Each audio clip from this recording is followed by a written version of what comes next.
Hey guys, Miss Angel here. So I have this amazing fun thing to do with bubbles. Who does not love bubbles?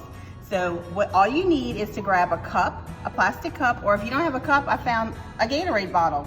Cleaned it up, cut it in half. Your parents help you with that. And then what you're gonna do is get your parents to help you make a little tiny hole at the bottom, about 1.5 inches, 2 inches from the bottom. And then you're gonna take your bubble solution, just kind of pour it till you get to that line. You don't wanna go above it. And then take your straw and you're gonna stick it in the hole and make sure it's into the bubble solution. And then you're just gonna start blowing. And the bubbles come out. It's so fun, so fun.